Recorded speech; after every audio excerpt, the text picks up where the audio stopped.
El río Usumacinta serpentea como una cicatriz líquida entre las selvas de Tabasco y Chiapas, arrastrando consigo no solo el lodo de las montañas guatemaltecas, sino también los secretos más oscuros que México prefiere olvidar. En las noches sin luna, cuando la niebla se levanta como un velo fúnebre sobre las aguas turbias, los pescadores de Tenosique se persignan 3 veces antes de lanzar sus redes, no por superstición barata, sino porque han visto cosas que ningún hombre debería ver, cosas que arrastran el alma hacia el fondo con la misma facilidad con que la corriente arrastra los troncos podridos. Sebastián Contreras nunca creyó en leyendas.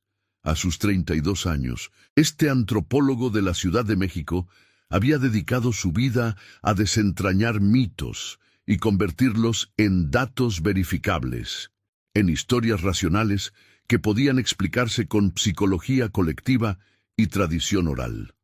Por eso, cuando llegó a Tenosique, en febrero de 2025, para investigar las leyendas fluviales de la región, llevaba consigo su escepticismo como armadura y su grabadora digital como espada. Lo que no sabía era que algunas leyendas no necesitan ser creídas para ser reales.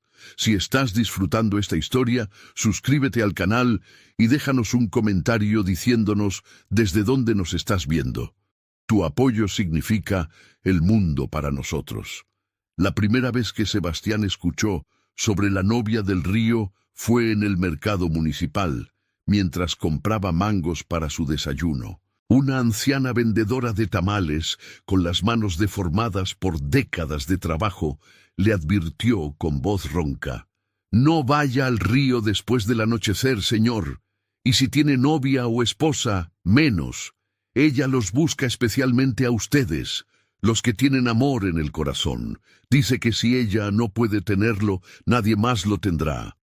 Sebastián sonrió con condescendencia. Agradeció la advertencia y apuntó mentalmente buscar más información sobre este relato particular. Su primera entrevista formal fue con don Eustaquio Ramírez, un pescador de 68 años cuyo rostro parecía tallado en madera vieja por el sol y el tiempo. Se reunieron en el pequeño restaurante La Pochota, donde el ventilador de techo giraba perezosamente sin lograr dispersar el calor pegajoso de la tarde. Don Eustaquio bebió su cerveza lentamente antes de hablar, como si estuviera decidiendo cuánto podía revelar sin invocar algo terrible. «Mire, licenciado», comenzó don Eustaquio, con los ojos fijos en la botella sudorosa entre sus manos callosas. «Yo llevo 40 años pescando en este río. He visto de todo: caimanes del tamaño de lanchas, remolinos que se tragan árboles completos, cuerpos de migrantes que nunca llegaron al norte, pero nada me ha puesto la piel de gallina como lo que vi hace 15 años. Hizo una pausa, encendió un cigarro con manos temblorosas. Era octubre, casi medianoche. Yo andaba retrasado porque se me había enredado la red en un tronco, y entonces la vi. Sebastián encendió su grabadora. ¿Qué vio exactamente? Una mujer vestida de blanco, parada en medio del río. No flotando, entiende, parada, como si el agua fuera suelo firme.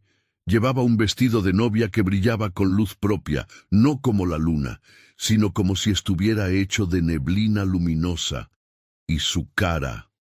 Don Eustaquio se estremeció visiblemente. Su cara era lo más hermoso y lo más terrible que he visto. Bella como la Virgen, pero con los ojos vacíos como pozos sin fondo.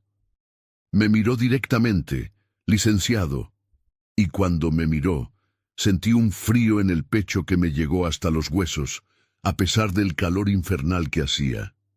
«¿Qué hizo usted?», preguntó Sebastián tomando notas a pesar de la grabadora. «Remar como si el mismísimo diablo me persiguiera. Dejé la red, dejé todo. Y mientras remaba, la escuché cantar. Una canción de boda, pero en un idioma que no era español. Sonaba antiguo, triste, como un llanto convertido en música. Cuando llegué a la orilla, vomité durante 1 hora. Y esa noche soñé con ella. Soñé que me jalaba hacia el agua, que me besaba y me llenaba los pulmones de río hasta ahogarme. Desperté empapado en sudor frío. Sebastián pasó los siguientes días recopilando más testimonios. Cada relato variaba en detalles específicos, pero el núcleo permanecía consistente. Una mujer vestida de novia aparecía en el río durante las noches, especialmente cerca del antiguo embarcadero de Boca del Cerro. Buscaba específicamente a hombres comprometidos o enamorados, y aquellos que la veían quedaban marcados por pesadillas recurrentes. Algunos desaparecían. Sus cuerpos, cuando eran encontrados, siempre aparecían en el mismo estado, ahogados, pero con expresiones de éxtasis en sus rostros, como si hubieran muerto experimentando el momento más feliz de sus vidas. La Biblioteca Municipal de Tenosique, un edificio de concreto descascarado, con aire acondicionado, que funcionaba a medias, tenía una pequeña sección de historia local. Sebastián pasó 3 días revisando periódicos amarillentos, actas parroquiales y documentos municipales.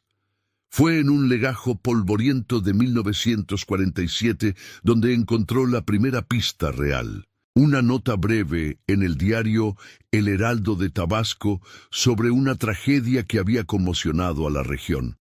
El artículo, escrito con la prosa florido típica de la época, relataba el suicidio de una joven llamada Guadalupe Montiel, de 23 años, quien se había ahogado en el río Usumacinta la noche antes de su boda. Según el reporte, Guadalupe había descubierto que su prometido, un comerciante local llamado Arturo Velázquez, mantenía una relación secreta con otra mujer. Devastada, se había puesto su vestido de novia a medianoche y había caminado hacia el río, llenándose los bolsillos del vestido con piedras. Su cuerpo fue encontrado 3 días después, flotando cerca de donde el río se ensanchaba antes de su confluencia con otros tributarios. Pero eso no era todo. Sebastián encontró una serie de recortes posteriores, fechados a lo largo de décadas. Cada 5 o 7 años aparecían reportes de hombres ahogados en circunstancias extrañas. Todos eran jóvenes, todos estaban comprometidos o recién casados, y todos habían sido vistos por última vez cerca del río después del anochecer. Los reportes más recientes databan de 2018 y 2023. El último caso registrado era especialmente perturbador. Un ingeniero que había venido a trabajar en un proyecto de electrificación rural, encontrado flotando boca arriba con los ojos abiertos y una sonrisa inexplicable congelada en su rostro. Sebastián decidió que necesitaba hablar con alguien que hubiera conocido a Guadalupe Montiel personalmente, si es que aún quedaba alguien vivo. Después de preguntar en varios lugares, lo dirigieron hacia la Casa de Retiro Santa Teresa, un asilo en las afueras del pueblo donde residía Amalia Montiel Gutiérrez, de 94 años, prima hermana de Guadalupe. Doña Amalia era una mujer diminuta, encorvada por la edad pero con ojos agudos como cuchillas. La encontró en el patio del asilo, tejiendo bajo la sombra de un almendro. Cuando Sebastián se presentó y mencionó el nombre de Guadalupe, la anciana dejó de tejer abruptamente. Sus manos, sorprendentemente firmes para su edad, se cerraron sobre el tejido con tanta fuerza que los nudillos se pusieron blancos. «Así que alguien finalmente viene a preguntar por Lupita», dijo con voz áspera. 78 años después, ¿sabe usted por qué nadie habla de ella? No porque la hayan olvidado, sino porque tienen miedo de recordar. Doña Amalia le contó una historia diferente a la del periódico. Sí, Arturo Velázquez había sido infiel, pero eso era solo la superficie de una tragedia mucho más profunda y retorcida. Guadalupe Montiel había sido la mujer más hermosa de Tenosique, hija de una familia de comerciantes respetables que habían perdido su fortuna durante la Revolución. Arturo, por otro lado, era el hijo de uno de los terratenientes más ricos de la región, un hombre cruel que había construido su imperio sobre el trabajo casi esclavo de campesinos indígenas. Lupita amaba a Arturo con una desesperación que daba miedo, recordó doña Amalia, con los ojos perdidos en el pasado. Decía que él era su salvación, que sin él no era nada. Cuando descubrió que Arturo se había estado acostando con la hija del alcalde durante meses, algo en ella se rompió. Pero no de la manera normal. Fue como si su amor se convirtiera en otra cosa, en algo oscuro y posesivo. La noche antes de su muerte, Guadalupe había visitado a una curandera de la comunidad chontal, una mujer conocida por practicar rituales que mezclaban el catolicismo con creencias precolombinas. Nadie sabía exactamente qué había pedido Guadalupe, pero la curandera había muerto 2 semanas después, quemada en su propia choza en circunstancias que nunca fueron aclaradas. Algunos decían que la curandera había invocado algo que no podía controlar, algo que Guadalupe había desatado con su dolor y su furia. ¿Qué cree usted que pasó realmente?, preguntó Sebastián, sintiéndose extrañamente inquieto a pesar de su escepticismo profesional. Doña Amalia lo miró con ojos que habían visto demasiado. Creo que Lupita hizo un trato. Creo que le ofreció su alma a cambio de nunca estar sola, de tener el amor que le negaron en vida. Pero las almas rotas hacen tratos rotos, mijo, y ahora ella está atrapada, buscando lo que nunca podrá tener, arrastrando a otros para que compartan su soledad eterna. Esa noche, Sebastián volvió a su pequeña habitación en el hotel del centro, un lugar modesto con paredes de bloques de concreto, pintados de verde menta y un ventilador que chirriaba como un pájaro moribundo. No podía dormir. Los testimonios, los documentos, la historia de doña Amalia, todo se arremolinaba en su mente como las aguas turbias del Usumacinta. Decidió hacer algo que sabía que era imprudente, tal vez incluso peligroso, pero que su curiosidad académica y su necesidad de verdad le exigían. Iría al río esa misma noche, a Boca del Cerro, donde más avistamientos se habían reportado. Se preparó como si fuera una expedición científica. Llevó su cámara con visión nocturna, su grabadora, una linterna potente, su teléfono celular completamente cargado. También, por razones que no terminaba de entender, llevó una fotografía de su novia Mariana, con quien llevaba 3 años y a quien amaba profundamente. Mariana estaba en la Ciudad de México, esperando su regreso en 2 semanas. Habían hablado de matrimonio. El anillo que Sebastián había comprado con sus ahorros estaba guardado en su maleta, esperando el momento perfecto. El camino a Boca del Cerro era un sendero de tierra flanqueado por vegetación densa que parecía tragarse la luz de su linterna. A medida que se acercaba al río, el aire se volvía más pesado, cargado de humedad y un olor a lodo y vegetación en descomposición. Los sonidos de la selva nocturna, chicharras, ranas, el ocasional grito de un mono aullador creaban una sinfonía inquietante que hacía que cada paso fuera un acto de voluntad. Llegó al antiguo embarcadero poco después de las 11 de la noche. La luna era un delgado creciente que apenas iluminaba el agua negra del río. El embarcadero era un esqueleto de madera podrida que se adentraba unos 10 metros en el agua, sus pilotes cubiertos de musgo brillante y resbaladizo. Sebastián se paró en el borde, montó su cámara en un pequeño trípode y esperó, sintiéndose simultáneamente ridículo y aterrado. Durante la primera hora no pasó nada. El río fluía con su murmullo constante, hipnótico. Sebastián revisó su equipo varias veces, tomó notas en su libreta, trató de mantener su mente ocupada para no pensar en lo aislado que estaba, lo lejos que estaba cualquier ayuda si algo salía mal. Pensó en Mariana, en su risa, en la forma en que arrugaba la nariz cuando estaba concentrada. El pensamiento le dio consuelo. Fue alrededor de la medianoche cuando el ambiente cambió. No de manera dramática, sino sutil. El sonido de los insectos se apagó gradualmente, como si un interruptor invisible se hubiera accionado. El aire se enfrió de repente, lo suficiente como para que Sebastián pudiera ver su aliento condensarse en pequeñas nubes frente a él. Y entonces apareció la niebla. No era una niebla normal. Esta surgía del río mismo, elevándose como dedos espectrales que se entrelazaban sobre la superficie del agua. Era densa, luminiscente, con un brillo verdoso enfermizo que no provenía de ninguna fuente visible. Sebastián sintió que su corazón comenzaba a acelerarse. Encendió su cámara, ajustó el enfoque, pero sus manos temblaban ligeramente. En medio de la niebla, algo se movió.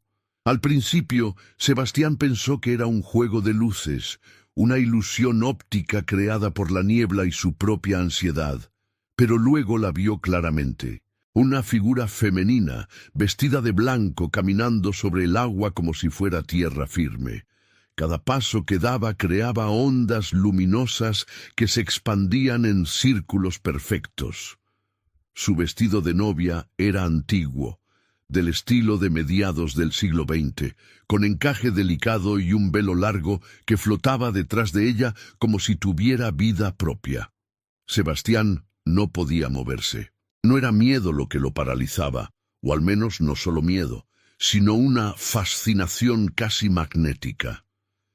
La figura se acercaba lentamente y con cada paso, Sebastián podía distinguir más detalles. El vestido estaba empapado, pegado al cuerpo delgado de la mujer, goteando agua negra que desaparecía antes de tocar la superficie del río. Sus pies descalzos no producían sonido. Su cabello negro caía en mechones húmedos sobre su rostro, ocultándolo parcialmente. Y entonces ella levantó la cabeza. Sebastián sintió que el aire abandonaba sus pulmones. El rostro de la mujer era exactamente como lo habían descrito, hermoso de una manera sobrenatural, con rasgos perfectos que parecían tallados en mármol. Pero sus ojos eran pozos de vacío absoluto, no negros, sino ausentes, como si mirara desde un lugar donde la luz nunca había existido. Y cuando esos ojos se fijaron en Sebastián, él sintió algo que no había experimentado jamás, una mezcla de terror absoluto y un anhelo inexplicable, como si una parte de él quisiera dejarse ir, sumergirse en ese vacío y encontrar allí algún tipo de paz terrible. La figura comenzó a cantar. La voz era dulce y desgarradora al mismo tiempo, una melodía en un idioma que Sebastián no reconocía, pero que de alguna manera entendía en un nivel visceral. Era una canción de amor y pérdida, de promesas rotas y venganza eterna. Hablaba de un novio que mintió, de un corazón que se rompió tan completamente que los pedazos cayeron al fondo del río y allí permanecieron, esperando compañía. La canción prometía que nadie que amara verdaderamente estaría a salvo, que todos los amantes eventualmente traicionan, y que ella estaría esperando para cobrar el precio de esa traición. Sebastián sintió que sus pies comenzaban a moverse. No era su voluntad. Su mente gritaba que se detuviera, que corriera, pero su cuerpo obedecía a algo más profundo, más primitivo. Dio un paso hacia el borde del embarcadero. Otro paso. El agua negra lo llamaba con promesas de olvido, de unión con algo eterno. Fue la fotografía de Mariana la que lo salvó. El peso de la fotografía en su bolsillo pareció ancorarlo a la realidad. Pensó en Mariana esperándolo, en los planes que habían hecho juntos, en el futuro que construirían. Ese pensamiento fue como un cable de acero que lo jalaba de vuelta. Con un esfuerzo que le hizo gemir de dolor, Sebastián se apartó del borde, giró y comenzó a correr. Detrás de él, la canción se convirtió en un grito, no un grito humano, sino el aullido de algo que había perdido su humanidad hace mucho tiempo y ahora solo conocía hambre y soledad. Sebastián corrió como nunca había corrido en su vida, tropezando en las raíces, rasgándose la ropa con las ramas. No se detuvo hasta llegar al pueblo, hasta que las luces de la calle y el sonido de televisores y conversaciones humanas lo envolvieron en una realidad tangible. Llegó a su habitación del hotel temblando, empapado en sudor a pesar del frío que sentía en los huesos. Se duchó con agua casi hirviendo durante media hora, tratando de calentar un frío que parecía venir de adentro. Luego llamó a Mariana, sin importar que fueran las 2 de la mañana. Necesitaba escuchar su voz, anclar a algo real y vivo. «Sebastián, ¿estás bien? ¿Qué pasa?» La voz somnolienta de Mariana sonaba preocupada. «Estoy bien, mi amor, solo. Necesitaba escuchar tu voz. Te amo. Lo sabes, ¿verdad? Te amo más que a nada en este mundo. Yo también te amo, tonto, pero me estás asustando. ¿Qué está pasando?» Sebastián no podía explicarle. ¿Cómo le diría que había visto algo que desafiaba toda lógica, toda su comprensión del mundo? ¿Cómo le diría que por un momento había querido arrojarse al río, abandonarlo todo? Nada, mi amor. Solo un mal día de trabajo. Volveré pronto. Te lo prometo. Después de colgar, Sebastián revisó el video de su cámara. Su corazón se hundió cuando vio las imágenes. La grabación mostraba el río vacío, la niebla, pero ninguna figura. Solo audio. Y en el audio, débil pero inconfundible, estaba la canción. Esa maldita canción que ahora se repetía en su mente como un eco que no podía silenciar. Sebastián durmió mal esa noche, si es que se le puede llamar dormir a los períodos breves y agitados de inconsciencia interrumpidos por pesadillas. En sus sueños, la mujer de blanco lo visitaba una y otra vez. A veces estaba parada al pie de su cama, goteando agua de río sobre el piso.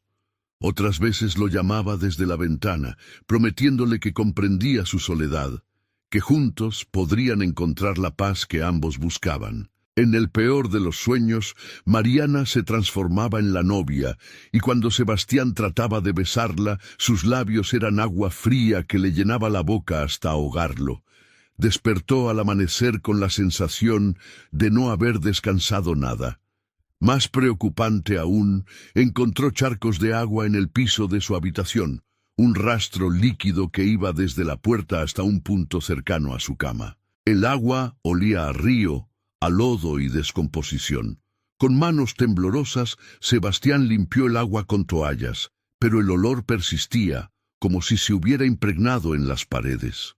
Durante los siguientes días, Sebastián trató de continuar su investigación, pero algo había cambiado fundamentalmente. Ya no estaba estudiando una leyenda desde afuera. Ahora era parte de ella. Comenzó a ver señales en todas partes, mujeres vestidas de blanco en la periferia de su visión, que desaparecían cuando giraba para mirarlas directamente. El sonido de esa canción maldita flotando en el viento de la tarde, el olor a río, siguiéndolo incluso cuando estaba lejos del agua. Peor aún, comenzó a tener pensamientos intrusivos sobre el río, imágenes mentales de sí mismo, caminando hacia el agua, hundiéndose en su abrazo frío, encontrando finalmente el descanso. Eran pensamientos que no se sentían como suyos, sino como si alguien los estuviera plantando en su mente, semillas oscuras que crecían con cada hora que pasaba. Sebastián sabía que necesitaba ayuda, pero ¿a quién podía recurrir? ¿A un psiquiatra que pensaría que estaba teniendo un brote psicótico? ¿A la policía que reiría ante su historia de fantasmas?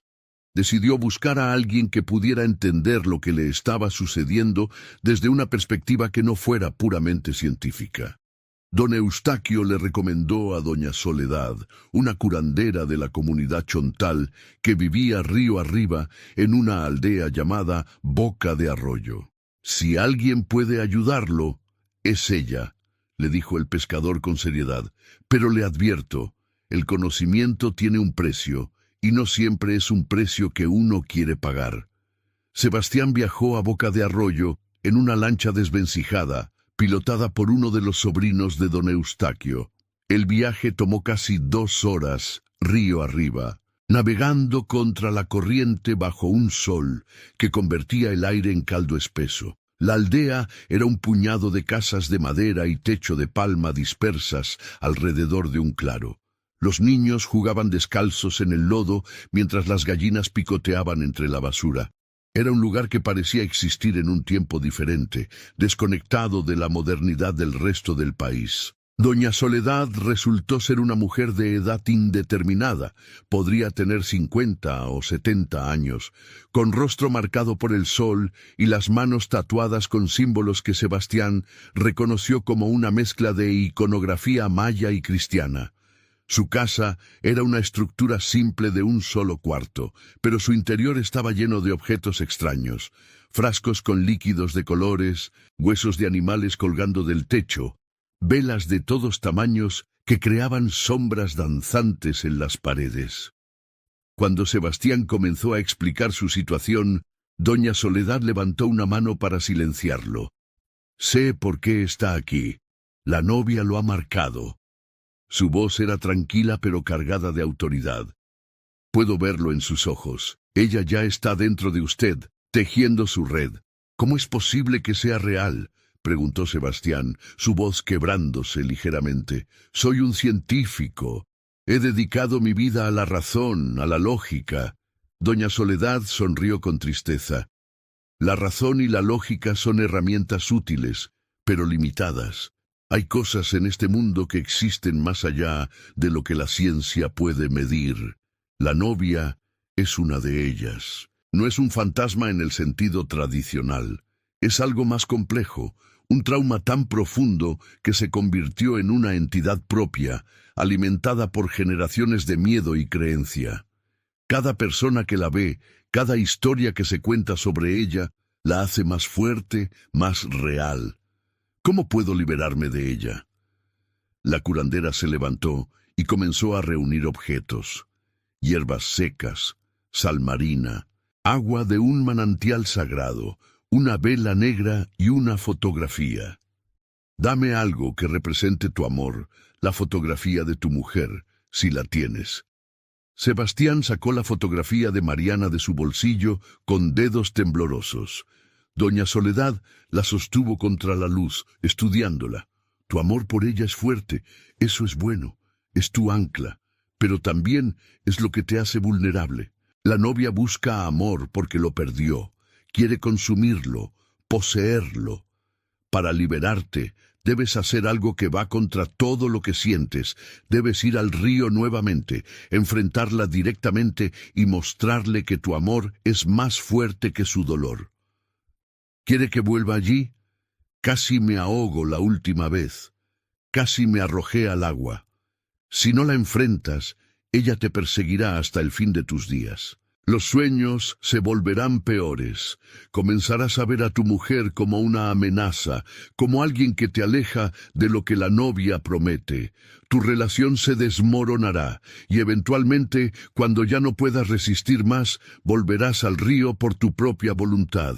Pero para entonces estarás solo, sin amor que te proteja, y ella te reclamará completamente». Sebastián sintió que se le helaba la sangre. Sabía que doña Soledad tenía razón. Ya podía sentir los efectos. Cuando hablaba con Mariana por teléfono, una parte de él se sentía resentido, como si ella lo estuviera reteniendo, impidiéndole encontrar algo más profundo. Eran pensamientos irracionales, pero cada día se volvían más fuertes. ¿Qué debo hacer exactamente? Doña Soledad preparó lo que llamó un escudo espiritual, una mezcla de hierbas que Sebastián debería frotar en su pecho, sal consagrada que llevaría en sus bolsillos, y una oración específica que debería recitar cuando confrontara a la novia. También le dio instrucciones precisas. Debía ir al río durante la luna nueva, el momento de mayor oscuridad, llevando algo que representara su compromiso con la vida y el amor. Debía pararse en el lugar exacto donde la había visto, llamarla por su nombre verdadero, Guadalupe Montiel, y ofrecerle no compasión ni miedo, sino comprensión y liberación. «Pero entienda esto», advirtió doña Soledad, sus ojos penetrando los de Sebastián.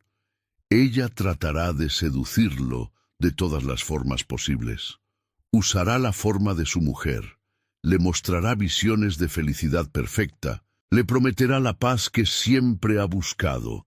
Debe permanecer firme. El momento en que dude, el momento en que su corazón vacile, ella lo tendrá. Sebastián pasó los siguientes días preparándose. Llamaba a Mariana 3 veces al día, no para contarle lo que estaba sucediendo. No quería asustarla, sino simplemente para escuchar su voz, para recordar por qué valía la pena luchar. Le contó historias de su infancia, de sus sueños para el futuro, de la casa que querían comprar juntos en Coyoacán. Cada conversación era como clavar un ancla más profunda en la realidad. También escribió cartas, no para enviar, sino como una forma de externalizar sus pensamientos y sentimientos. Escribió sobre su amor por Mariana, sobre sus miedos, sobre lo que había visto y experimentado. El acto de escribir le daba claridad, le recordaba quién era más allá de la influencia de la novia. La luna nueva llegó el 20 de febrero. Sebastián se levantó temprano ese día, consciente de lo que tendría que hacer cuando cayera la noche. Desayunó en el mercado, viendo la vida normal del pueblo continuar a su alrededor. Vendedores pregonando sus mercancías, niños en uniforme escolar corriendo hacia clases, ancianos jugando dominó bajo la sombra de los árboles. Se preguntó si después de esa noche seguiría siendo parte de ese mundo normal o si cruzaría un umbral del que no habría retorno. A media tarde visitó la iglesia de San José, un edificio colonial con paredes encaladas y un altar modesto. No era especialmente religioso, pero sentía que necesitaba algún tipo de bendición, alguna conexión con lo sagrado antes de enfrentar lo profano. Se arrodilló frente a la imagen de San José y rezó. No palabras memorizadas, sino una conversación honesta con algo que esperaba estuviera escuchando. Pidió protección, coraje y la fuerza para volver con Mariana. Cuando salió de la iglesia, se encontró con doña Amalia, quien estaba siendo acompañada por una enfermera del asilo. La anciana lo reconoció de inmediato. «Va a enfrentarla esta noche, ¿verdad?», dijo, no como pregunta, sino como afirmación. Puedo verlo en su cara, el mismo aspecto que tenía Arturo Velázquez semanas antes de su muerte. ¿Arturo murió? Los periódicos no mencionaron nada sobre eso. Doña Amalia rió amargamente. Por supuesto que no. Su familia era demasiado poderosa. Pagaron para silenciar el escándalo. Pero yo sé la verdad. Arturo comenzó a verla un mes después de que Lupita muriera. Primero en sueños, luego en vigilia. Se volvió paranoico, obsesivo. Su prometida, la hija del alcalde, lo dejó porque decía que Arturo hablaba con alguien que no estaba allí, que se despertaba gritando el nombre de Lupita. 3 meses después del suicidio de mi prima, encontraron a Arturo flotando en el río con una expresión de paz en el rostro y agua en los pulmones. Su muerte fue declarada accidente. Pero todos sabíamos la verdad. ¿Por qué me cuenta esto ahora? Porque quiero que entienda contra qué se enfrenta. Lupita no era una mujer mala en vida. Era dulce, generosa, llena de sueños. Pero el dolor la corrompió, la transformó en algo monstruoso. Y ese monstruo ha estado creciendo durante casi 80 años, alimentándose del sufrimiento de otros. No subestime su poder. El sol se puso temprano esa noche, como si la oscuridad estuviera ansiosa por reclamar su dominio. Sebastián esperó hasta las 11 antes de emprender su camino hacia Boca del Cerro. Esta vez no llevó equipo de grabación o cámaras, solo los objetos que doña Soledad le había dado, la fotografía de Mariana en su corazón, literalmente, en el bolsillo sobre su pecho, y el anillo de compromiso que había comprado para ella, que ahora llevaba en su dedo índice como un talismán. El sendero parecía más oscuro que la vez anterior, si eso era posible. No había luna que iluminara el camino, y las estrellas estaban ocultas por nubes bajas que prometían lluvia. Los sonidos de la selva nocturna estaban ausentes. Solo el murmullo constante del río guiaba sus pasos. Sebastián recitaba mentalmente la oración que doña Soledad le había enseñado, palabras en una mezcla de español y chontal que hablaban de protección y luz en la oscuridad. Llegó al embarcadero poco antes de medianoche. El río estaba más turbulento que la última vez, con olas pequeñas que golpeaban contra los pilotes del embarcadero con un ritmo irregular y amenazante. Sebastián se paró en el mismo lugar que antes, tomó una respiración profunda y habló en voz alta, sorprendiéndose por la firmeza de su propia voz. Guadalupe Montiel, sé quién eres, sé lo que te hicieron, y sé por qué estás atrapada aquí. El río pareció calmar de inmediato, como si estuviera escuchando. Luego comenzó la niebla, más rápida y densa que antes, elevándose como una pared verde luminiscente, y ella apareció. Esta vez, la novia no se acercó lentamente, surgió de la niebla de repente, a solo unos metros de Sebastián, tan cerca que podía ver cada detalle de su rostro espectral. Era más hermosa y más terrible de lo que recordaba. Su vestido de novia no solo estaba empapado, sino que parecía estar hecho de agua cristalizada, con patrones de encaje que fluían y cambiaban constantemente. Su cabello negro caía en cascadas líquidas sobre sus hombros, y sus ojos, esos pozos de vacío, lo miraban con una intensidad que amenazaba con tragarlo entero. Pero esta vez, Sebastián no sintió el impulso de acercarse. La preparación de doña Soledad estaba funcionando. Las hierbas en su pecho ardían con un calor protector, y la sal en sus bolsillos parecía crear una barrera invisible que la novia no podía cruzar completamente. «Tú eres diferente», habló ella, y su voz era como el río mismo, múltiples tonos superpuestos, antiguos y nuevos al mismo tiempo. Los otros huyen o se rinden, pero tú vienes a mí voluntariamente. ¿Has aceptado tu destino entonces? ¿Te unirás a mí en las profundidades? No, respondió Sebastián, su voz temblando pero firme. No vine a unirme a ti, vine a liberarte. La novia inclinó la cabeza, un gesto casi cómico en su extrañeza.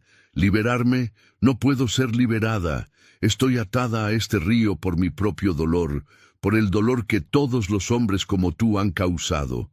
Arturo me mintió, me hizo promesas que no cumplió, me amó hasta que dejó de amarme, y ese cambio me destruyó. Así que ahora yo destruyo, es lo único que me queda. No es lo único que te queda, dijo Sebastián, dando un paso cauteloso hacia ella. La temperatura bajó drásticamente, podía ver su aliento cristalizándose en el aire. El dolor no tiene que definirte. Guadalupe, tú eras más que tu dolor. Eras una mujer con sueños, con esperanzas. Tenías una familia que te amaba. Doña Amalia todavía habla de ti, todavía te recuerda con cariño a pesar de lo que te has convertido. Por un momento, algo cambió en el rostro de la novia. Los pozos vacíos de sus ojos parpadearon, y por un instante fugaz, Sebastián vio algo humano allí. Tristeza, confusión, un anhelo desesperado. Pero luego la oscuridad regresó, más intensa que antes. «No me hables de amor», siseó ella, y su voz se convirtió en múltiples voces. Un coro de mujeres traicionadas, abandonadas, destruidas por el amor. El amor es una mentira que los hombres cuentan para conseguir lo que quieren. Tú dices amarla. Y de repente, la forma de la novia cambió, transformándose en una réplica perfecta de Mariana. ¿Pero por cuánto tiempo? ¿Hasta que encuentres algo mejor? ¿Hasta que otra mujer más joven, más bella, capte tu atención? Todos los hombres son Arturo. Todos merecen lo que él recibió. Ver a Mariana, o algo que parecía exactamente como ella, parada sobre el agua con esos ojos vacíos, era una tortura psicológica que Sebastián no había anticipado. La figura extendió una mano hacia él, con la voz de Mariana, pero distorsionada, como si hablara bajo el agua. «Sebastián, ven conmigo. Aquí podemos estar juntos para siempre. Ninguna discusión, ninguna decepción, solo amor puro, eterno». Sebastián cerró los ojos con fuerza, aferrándose a la fotografía real sobre su corazón. Podía sentir el latido de su propio corazón, acelerado pero fuerte, recordándole que estaba vivo, que era real, que Mariana era real y estaba esperándolo en casa. «Tú no eres ella», dijo con voz temblorosa, «y yo no soy Arturo. Siento lo que te pasó, Guadalupe. Fue injusto, fue cruel. Mereces mejor, pero castigar a otros por lo que él hizo no te traerá paz. Solo te hundirá más profundo en tu propia oscuridad». La figura mariana gritó, un sonido que reverberó sobre el agua y hizo que las aves nocturnas salieran volando aterrorizadas de los árboles circundantes. La forma se retorció, cambió, y por un momento Sebastián vio no una sino docenas de figuras. Hombres atrapados en el agua, sus rostros contorsionados en agonía y éxtasis simultáneos, todos ellos víctimas de la novia a lo largo de décadas. «Ellos merecían su destino», gritó la novia volviendo a su forma original. «Todos ellos me engañaban con sus promesas de amor. Todos ellos habrían hecho lo que Arturo hizo». «Tal vez», concedió Sebastián, sintiendo lágrimas en sus mejillas, aunque no sabía si eran suyas o condensación del aire helado. «Tal vez algunos de ellos habrían fallado. Los humanos somos imperfectos. Cometemos errores, pero también somos capaces de redención, de crecimiento. Arturo te falló, pero eso no significa que todos lo harán. Y castigar a los inocentes por los pecados de uno no es justicia. Es solo más dolor perpetuándose. Por primera vez, la novia vaciló. Sus aguas, porque eso es lo que era, agua manifestada en forma femenina, ondularon como si una corriente interna la perturbara.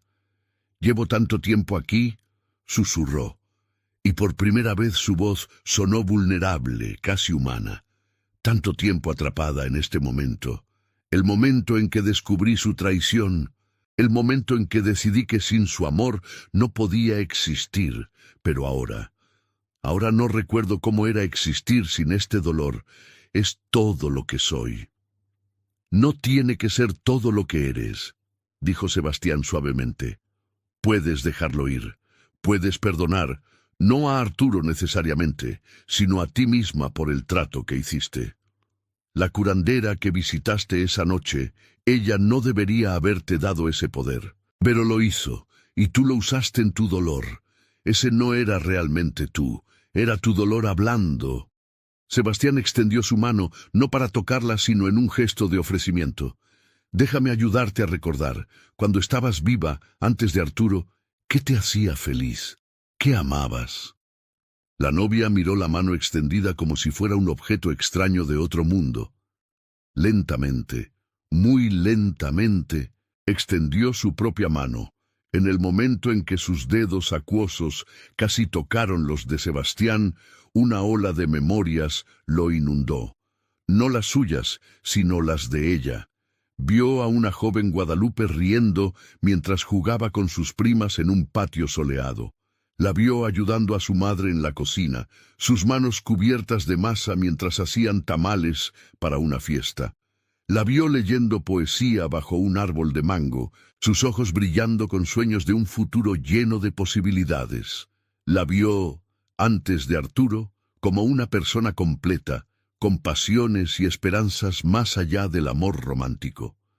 «Era maestra», susurró la novia, y por primera vez sus ojos no estaban completamente vacíos. Había un destello de luz en ellos, débil pero presente.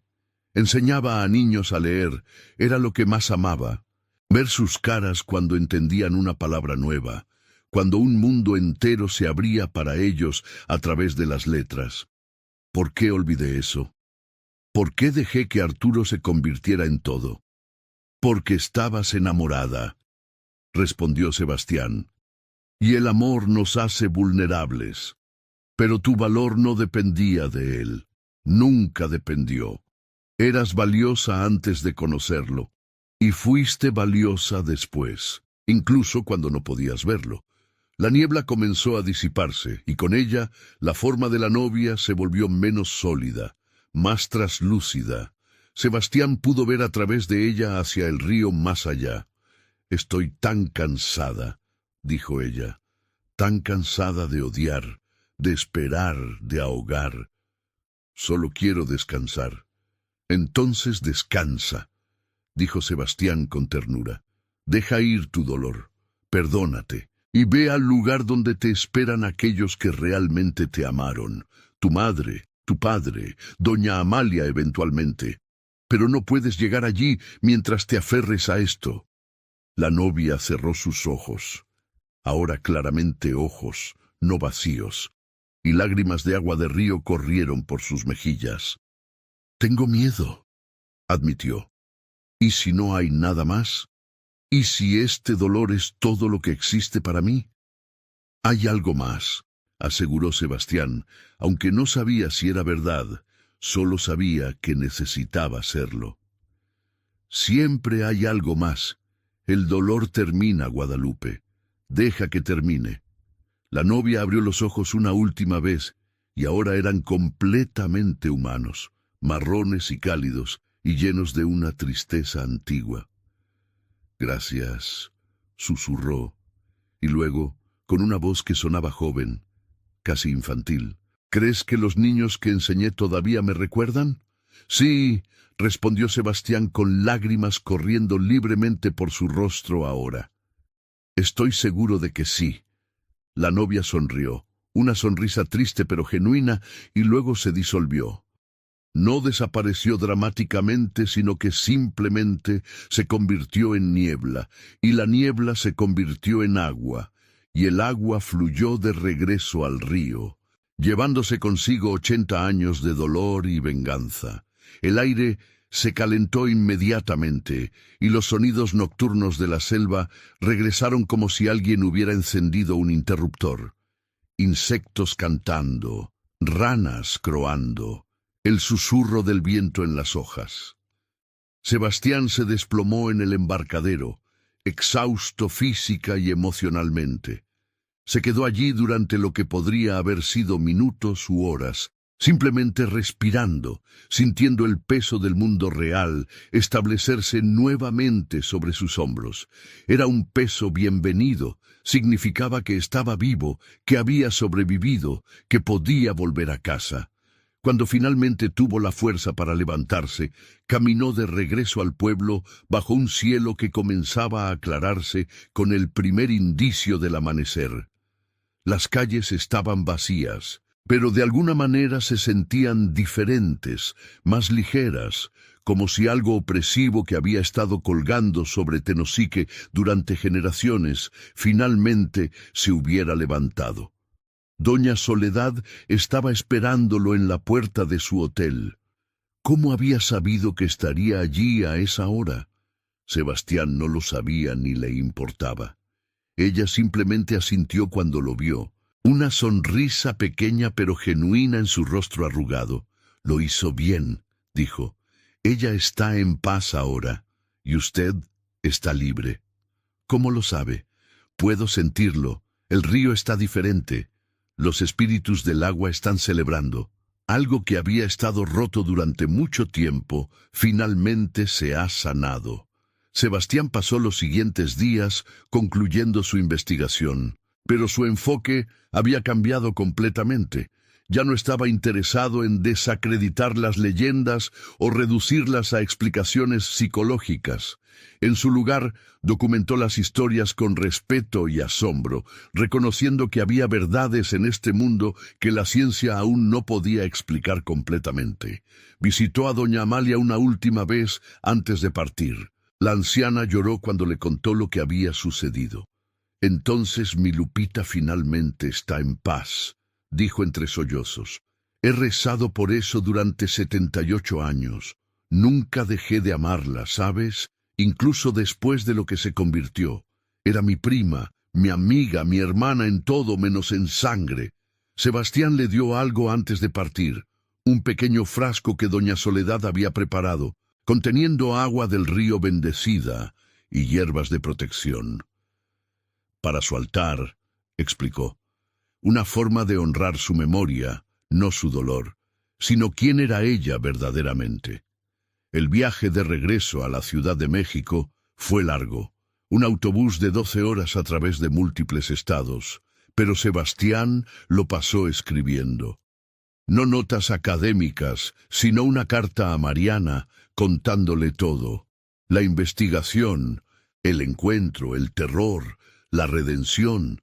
Sabía que sonaba increíble, que ella tal vez no lo creería completamente, pero necesitaba ser honesto con ella. Si iban a construir una vida juntos, no podía haber secretos de esta magnitud entre ellos. Llegó a Ciudad de México al atardecer. Mariana lo estaba esperando en su departamento en la colonia Roma, preparando la cena.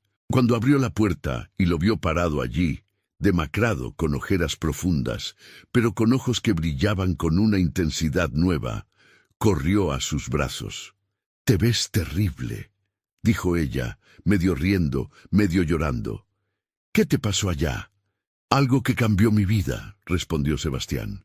La besó profundamente, sintiendo la calidez de sus labios, la solidez de su cuerpo contra el suyo, la realidad absoluta e innegable de su amor, y algo que me hizo darme cuenta de que no quiero esperar ni un día más. Se arrodilló allí mismo, en el umbral de la puerta, sacando el anillo que había llevado como talismán. «Mariana, te amo con cada parte de mi ser. Casi te perdí por buscar respuestas en lugares oscuros, pero tú fuiste la luz que me trajo de vuelta. ¿Te casarías conmigo?» Mariana se cubrió la boca con ambas manos, sus ojos llenándose de lágrimas. «Sí, sí, por supuesto que sí». El anillo deslizándose en su dedo fue el momento más real que Sebastián había experimentado en semanas. Era tangible, mensurable, humano. Era todo lo que la experiencia con la novia no había sido. Cálido en lugar de frío, vida en lugar de muerte, futuro en lugar de pasado. Esa noche, después de cenar y celebrar con una botella barata de vino espumoso, Sebastián le dio a Mariana la carta que había escrito en el autobús. «Léela cuando estés lista», le dijo. «Y si después de leerla decides que estoy loco, lo entenderé. Pero es la verdad, o al menos mi verdad». Mariana leyó la carta esa misma noche, mientras Sebastián dormía, el primer sueño verdaderamente profundo y sin pesadillas que había tenido en semanas. Cuando despertó a la mañana siguiente, ella estaba sentada junto a él, la carta en su regazo, mirándolo con una mezcla de preocupación y aceptación. «No sé si creo completamente en fantasmas», dijo ella suavemente, «pero creo en ti. Creo que algo sucedió allá que te cambió, y eso es suficiente para mí». Sebastián sintió como si un peso final se levantara de sus hombros. No necesitaba que ella creyera en cada detalle, solo necesitaba que lo aceptara, que aceptara lo que había experimentado y cómo lo había transformado. Meses después, Sebastián presentó su investigación en un congreso de antropología en Guadalajara. Su ponencia se tituló «Entre la razón y lo inexplicable, leyendas vivas del Usumacinta». No hizo afirmaciones definitivas sobre la existencia de lo supernatural, pero argumentó apasionadamente por un enfoque más holístico del estudio de leyendas urbanas y rurales. Uno que reconociera que estas historias servían propósitos psicológicos, sociales y hasta espirituales profundos en sus comunidades. La ponencia fue bien recibida por algunos y criticada por otros, pero Sebastián ya no necesitaba la validación académica de la misma manera que antes. Había aprendido que había verdades más profundas que las que podían capturarse en publicaciones revisadas por pares. La boda de Sebastián y Mariana se llevó a cabo en septiembre, en un pequeño jardín en Coyoacán, lleno de flores naranjas de cempasúchil. Durante la ceremonia, Sebastián notó algo extraño. Una brisa suave sopló precisamente cuando dijeron sus votos, una brisa que olía levemente a agua de río, pero no de manera amenazante, sino reconfortante, como una bendición. Esa noche, cuando estaban solos en su habitación de hotel, Mariana le mostró algo. «Encontré esto en mi ramo», dijo, sosteniendo una pequeña piedra de río pulida hasta brillar. «No estaba allí cuando lo recogí, apareció durante la ceremonia». Sebastián tomó la piedra, sintiéndola fría y suave en su palma. De alguna manera sabía que era un regalo, no de la novia en su forma terrible, sino de Guadalupe, la mujer que había sido, agradeciéndole por liberarla y deseándole el amor que ella nunca pudo disfrutar completamente. ¿Deberíamos estar asustados?, preguntó Mariana. «No», respondió Sebastián, cerrando su mano sobre la piedra. «Creo que es una bendición. Creo que ella quiere que sepamos que el amor real existe, que vale la pena luchar por él y que nunca debemos darlo por sentado». Guardaron la piedra en un pequeño altar en su nuevo departamento, junto con fotografías de sus seres queridos fallecidos y una vela que encendían en ocasiones especiales. Era un recordatorio silencioso de que la línea entre lo vivo y lo muerto, entre lo explicable y lo misterioso, era más delgada y más permeable de lo que la mayoría de la gente imaginaba. Los años pasaron. Sebastián y Mariana construyeron una vida juntos en la Ciudad de México. No perfecta, porque ninguna vida lo es, pero real y llena de amor genuino.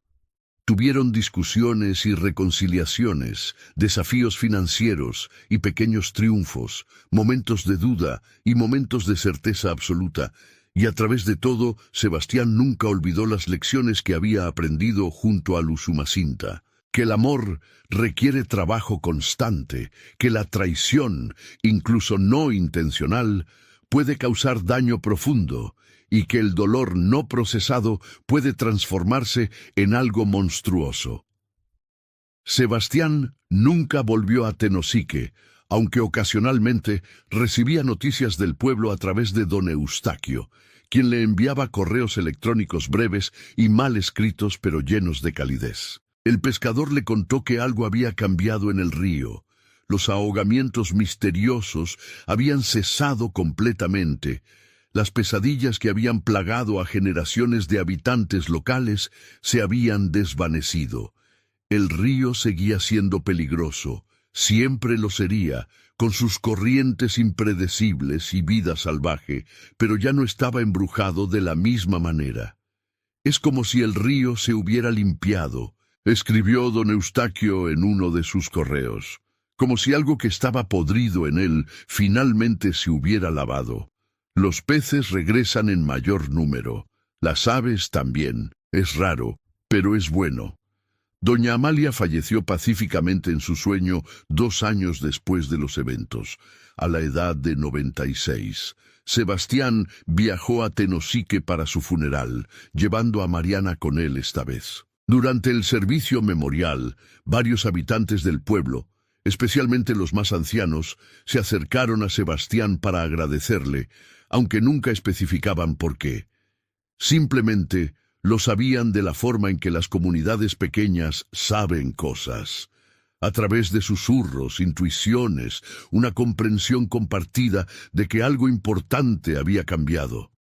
En el funeral, conocieron a la sobrina nieta de doña Amalia, una joven maestra de primaria llamada Clara. Cuando Clara se enteró de que Sebastián era antropólogo, le preguntó si estaría interesado en dar una charla en su escuela sobre la preservación de historias locales. Sebastián aceptó y durante esa charla contó no sobre fantasmas o leyendas aterradoras, sino sobre Guadalupe la maestra, la mujer que había amado enseñar a niños a leer, cuyo legado no debería ser su trágica muerte, sino su vida dedicada a la educación. Clara quedó tan impresionada que inició un proyecto en la escuela. Cada año, el 18 de febrero, el aniversario del nacimiento de Guadalupe, los estudiantes pasarían el día aprendiendo sobre educadoras pioneras de Tabasco, incluyendo a Guadalupe Montiel. No se mencionaba la leyenda, solo se celebraba a la mujer que había sido antes de que el dolor la transformara.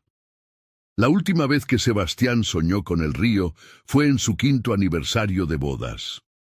En el sueño, estaba parado en la orilla del Usumacinta al atardecer, con Mariana a su lado. El agua fluía tranquila y clara, reflejando el cielo anaranjado y púrpura, y en la orilla opuesta, apenas visible, había una figura. Una mujer en ropa simple, no un vestido de novia, sino un vestido de maestra de mediados del siglo XX. Levantó una mano en despedida, sonrió con una paz genuina y luego caminó hacia la espesura de la selva, desapareciendo en la luz dorada del atardecer. Cuando Sebastián despertó, le contó el sueño a Mariana. Ella lo abrazó y dijo: «Creo que te estaba diciendo adiós». Finalmente. Y tenía razón. Sebastián nunca volvió a soñar con el río o con la novia. La historia se había cerrado, no con horror, sino con sanación, para Guadalupe, para el río, para Sebastián y para todos aquellos que habían vivido bajo la sombra de la leyenda durante generaciones. Años más tarde, cuando Sebastián y Mariana tuvieron su primera hija, la nombraron Clara en honor a la joven maestra que había ayudado a transformar una leyenda de terror en una historia de legado educativo. Y cuando Clara Contreras creció y preguntó sobre el significado de su nombre, sus padres le contaron no sobre fantasmas que arrastran amantes al fondo del río, sino sobre una maestra pionera que amaba la educación y sobre la importancia de ser recordado por nuestras contribuciones positivas al mundo, no por nuestros momentos más oscuros. La oscura leyenda de la novia del río no desapareció completamente de Tenosique. Las leyendas nunca desaparecen del todo, pero cambió. Se volvió menos una historia de advertencia sobre los peligros del río y más una historia sobre el poder destructivo del dolor no sanado y la importancia del perdón. Los abuelos la contaban a sus nietos, no para asustarlos, sino para enseñarles que todos llevamos dolor, pero que tenemos la elección de qué hacer con ese dolor, dejarlo que nos consuma y nos transforme en algo monstruoso, o procesarlo, sanarlo y encontrar la paz. Y en las noches sin luna, cuando la niebla se levanta sobre el Usumacinta, los pescadores ya no se persignan 3 veces con miedo. En su lugar, algunos susurran una pequeña oración, no de protección sino de gratitud, por el río que les da vida, por las leyendas que les recuerdan su humanidad compartida, y por la paz que finalmente llegó a un espíritu atormentado que solo quería ser recordado por su amor a enseñar, no por su trágico final. El río sigue fluyendo, como siempre lo ha hecho y siempre lo hará, llevando consigo el lodo de las montañas, los secretos de la selva y ahora también una historia de redención que prueba que incluso las leyendas más oscuras pueden encontrar la luz.